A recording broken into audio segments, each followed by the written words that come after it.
Berjumpa lagi dengan saya Basilia Lilia yang kali ini akan menyampaikan materi kelas 12 yang bertema panggilan hidup berkeluarga.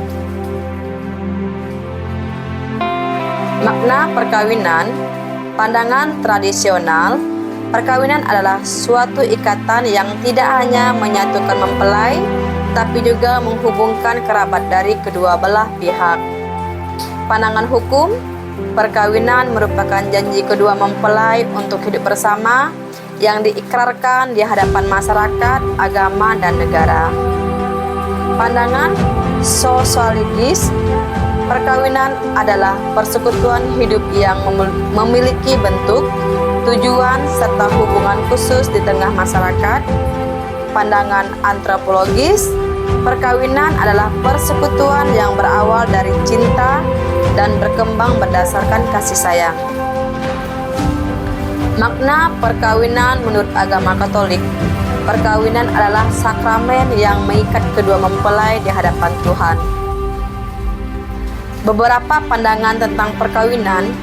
Perkawinan adalah persekutuan hidup dan cinta yang menyatukan kedua mempelai dalam kesatuan lahir dan batin, sehingga mereka bersama membentuk sebuah keluarga. Perkawinan merupakan lembaga sosial yang melegalkan ikatan mempelai dan diatur oleh hukum adat serta hukum negara. Perkawinan juga merupakan lembaga hukum negara di mana pengesahan pernikahan tidak hanya didasarkan pada cinta semata. Tujuan orang menikah dan membangun keluarga, saling bergantung dan berbagi satu sama lain, termasuk minat, hobi, dan perasaan.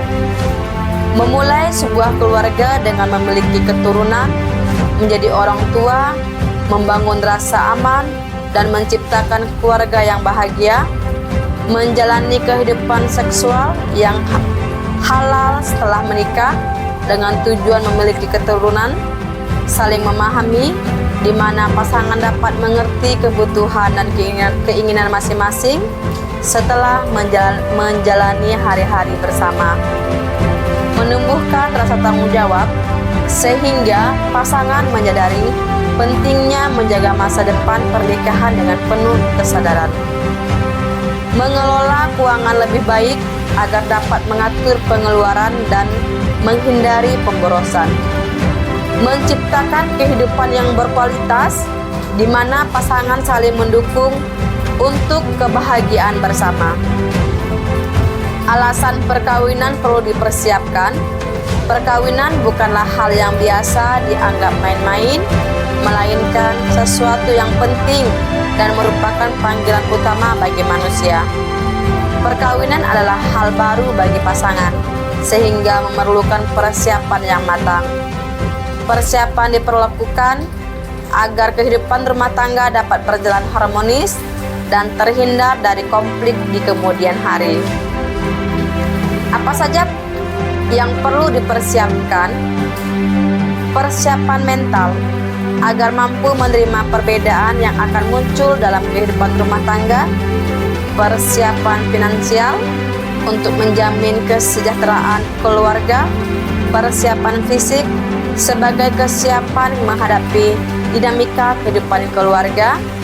Persiapan pola pikir merencanakan segala sesuatu secara matang. Syarat sahnya perkawinan menurut Undang-Undang 1974 Pasal 6, perkawinan harus berdasarkan persetujuan kedua calon mempelai. Jika salah satu pihak belum berusia 21 tahun, diperlakukan izin dari kedua orang tua untuk melangsungkan perkawinan. Pasal 7, perkawinan hanya diizinkan jika pihak pria sudah berusia minimal 19 tahun dan pihak wanita minimal 16 tahun. Pasal 8, perkawinan dilarang antara dua orang yang memiliki hubungan darah dalam garis keturunan. Pasal 9, seseorang yang masih terikat tali perkawinan dengan orang lain tidak boleh menikah lagi. Pasal 10, Jika seseorang suami dan istri yang telah bercerai kemudian menikah lagi dengan seorang lain atau orang lain, mereka tidak boleh menikah kembali satu sama lain. Syarat sahnya perkawinan menurut agama Katolik: perjanjian perkawinan mengikat mempelai yang telah dibaptis. Kedua mempelai harus sudah menerima sakramen baptis. Kesepakatan atau janji perkawinan dilakukan secara bebas dan sukarela tanpa paksaan atau tekanan dari pihak manapun. Kesepakatan perkawinan diajukan dan diterima oleh pelayan resmi gereja. Kesepakatan persekutuan untuk menikah harus diajukan di hadapan imam atau diakon yang memiliki tugas resmi untuk itu.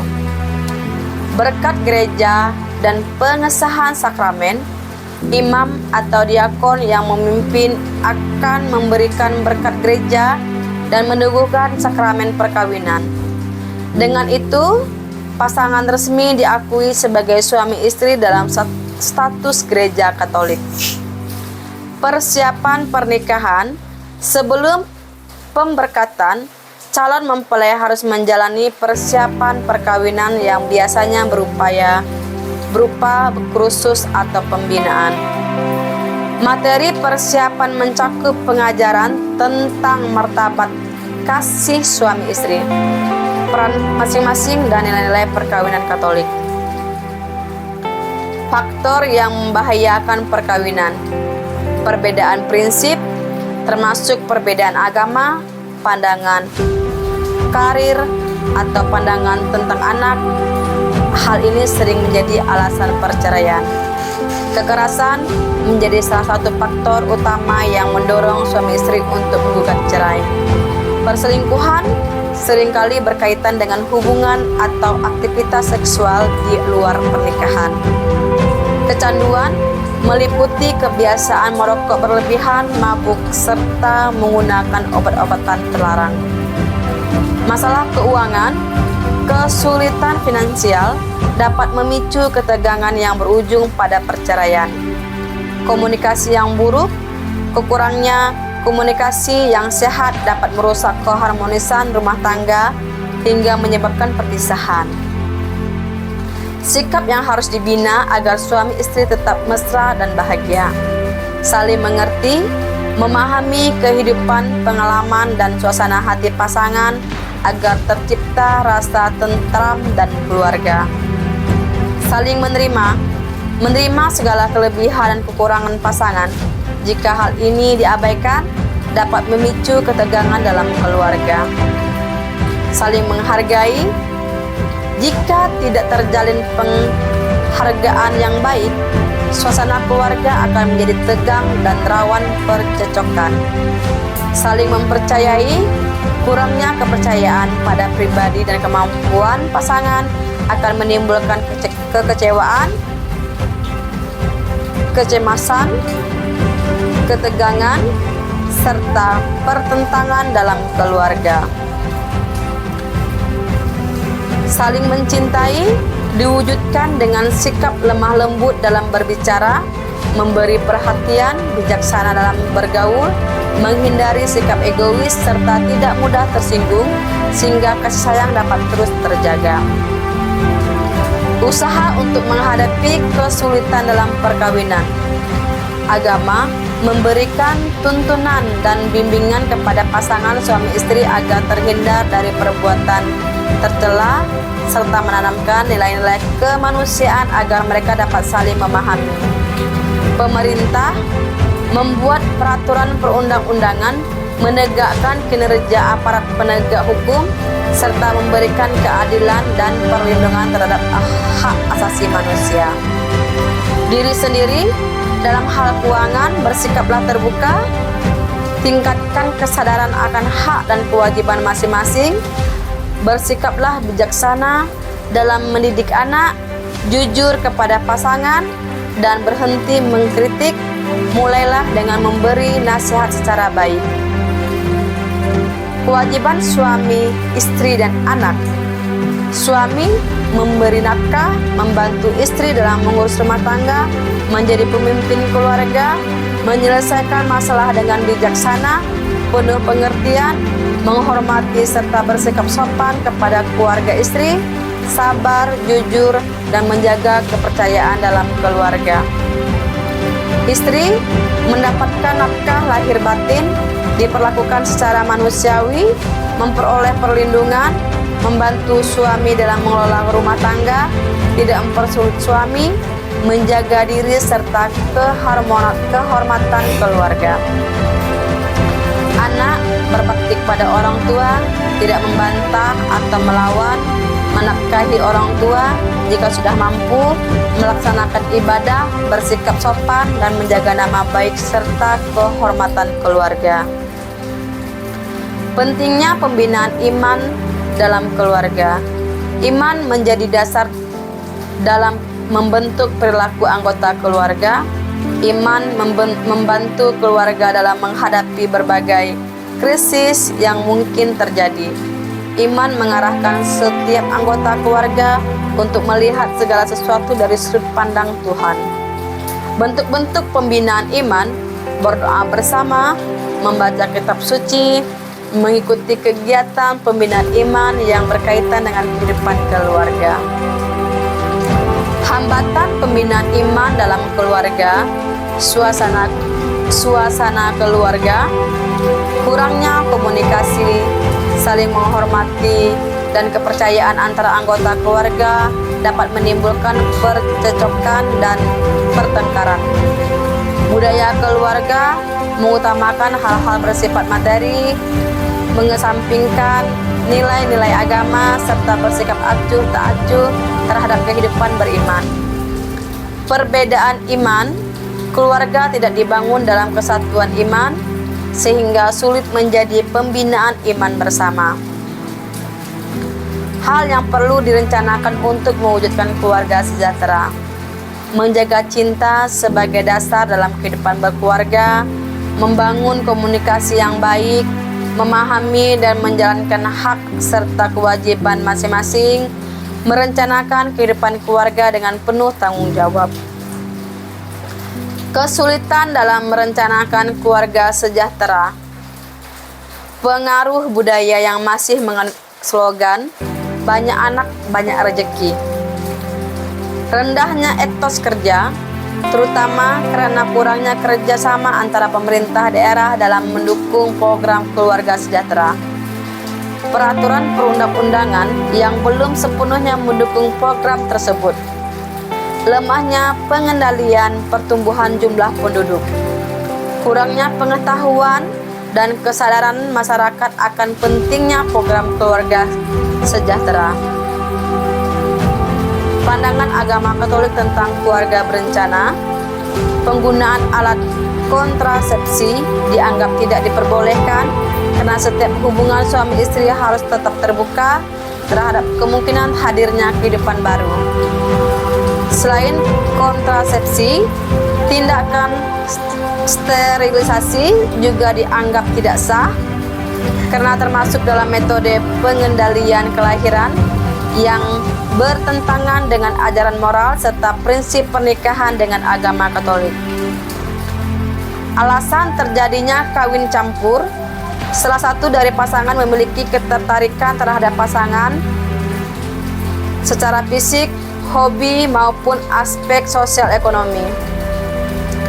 Keinginan untuk menggabungkan dua budaya sebagai bentuk akulturasi, tidak memperoleh status kewarganegaraan tertentu. Dorongan untuk memperbaiki keturunan karena adanya anggapan superioritas dari etnis tertentu. Tinggal di lingkungan yang tidak didominasi oleh kerabat sendiri. Tingkat pendidikan yang tinggi sehingga memiliki sudut pandang hidup yang lebih terbuka. Adanya budaya patriarki yang mendorong perempuan untuk mengaktualisasikan diri. Kehidupan keluarga yang pluralis dan terbuka terhadap perbedaan. pasangan dari etnis yang sama dianggap tidak memberikan prospek kehidupan yang lebih baik. Kelebihan dan kekurangan kawin campur. Kelebihan memperluas cara berpikir dan menambah pengalaman individu. Anak dari hasil pernikahan campur memiliki dua perspektif budaya yang berbeda, sehingga mereka memiliki kesempatan untuk melihat dunia dari sudut pandang yang lebih luas. Kedua pasangan dapat mengembangkan nilai-nilai toleransi dan saling menghargai perbedaan. Kekurangan, sering terjadi kesalahpahaman karena perbedaan latar belakang budaya. Munculnya rasa cinta yang sangat kuat terhadap budaya masing-masing pihak dapat menyulitkan proses penyesuaian diri. Anak hasil pernikahan campuran internasional bisa menghadapi masalah terkait status kewarganegaraan. Syarat kawin campur beda agama. Menurut agama Katolik, adanya kesepakatan dari kedua mempelai untuk membuat perjanjian pernikahan di mana masing-masing bersedia menyerahkan diri dan menerima pasangannya. Pernikahan dilakukan dalam bentuk sakramen dan dilangsungkan dalam liturgi resmi gereja. Setelah itu, pasangan akan menjadi bagian dari komunitas gereja dengan hak dan kewajiban sebagai keluarga Katolik. Dilakukan persiapan pernikahan yang mencakup pengajaran tentang martabat kasih suami istri, peran masing-masing dalam keluarga, serta tata cara pelaksanaan pernikahan sesuai ajaran gereja. Oke, terima kasih.